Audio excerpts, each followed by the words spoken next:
Okay. Hi, Sue. Hey, Barbara. Nice to see you again. Uh-huh.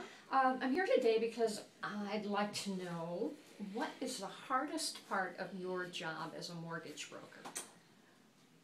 Well, that is a tough one.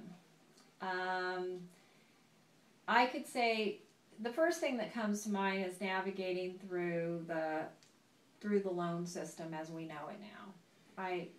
We all know by this point there's a lot of pitfalls and things to watch out for, and it can be frustrating on my end too. I would say the hardest part of my job is when my clients, how should I say, sort of, and everybody will seek another opinion. I mean, it's human nature when you're in a transaction to be reassured that you're doing the right thing.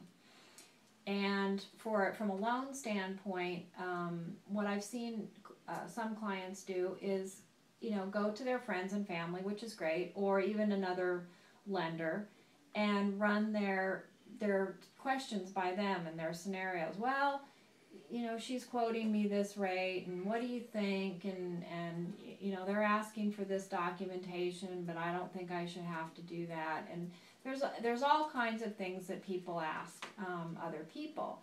Well, what I find is really, really tough is that those other people might not know the situation that I'm dealing with this particular file. Every file is unique right now. Every file is unique, no matter how strong it is.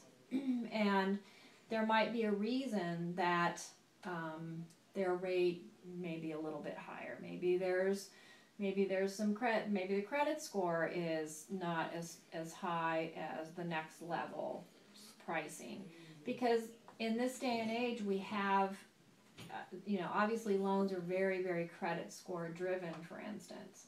And there's different levels of scores and cutoffs. A 680 credit score is much, much different than a 700 credit score, which is much different than a 720 or even a 730. So, there's little nuances for every file, and that's just an example. And I don't want to go back to my client and say, well, the person was wrong that you talked to, but they might not have the latest underwriting guidelines at their fingertips, or they might not be, they might know enough to be dangerous, as I always think. So that's a big frustration. So the way that I try to handle every client is to answer every question so that they completely understand what I'm saying. And that's not an intelligence thing or anything. It's just, it's tough to navigate through when you don't do this business every day. So it's my job as well to educate.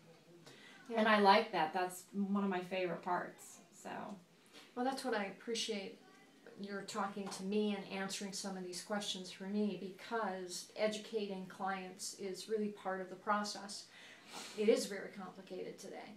And what people don't understand always is that, what works and fits for your best friend may not work and fit for you. And exactly. What you're able to do and they're not, or vice versa, is really dependent upon all those little factors in our lives that make us the unique individuals that we are. And it does make it hard to compare, because if you want a quick answer and you call one person and you give them 6 of the 10 things that are going to influence the rate and the costs and what that you're going to get one answer. And the next person you talk to, you give them 8 of the 10 things that influence what it is that you're able to get. Right. So that's kind of what you're telling me right here. That's what happens. It is. It's absolutely what happens. And sometimes clients don't like what I have to say. It's amazing. But yeah, sometimes the truth is painful. Yes, but it's important that I explain my answer and the reasoning that I give them behind it, because because every file is unique, as we say, and it's very difficult to pound a round peg into a square hole. We can't do it. We have to find ways around it. Well, thank you. That's been very helpful.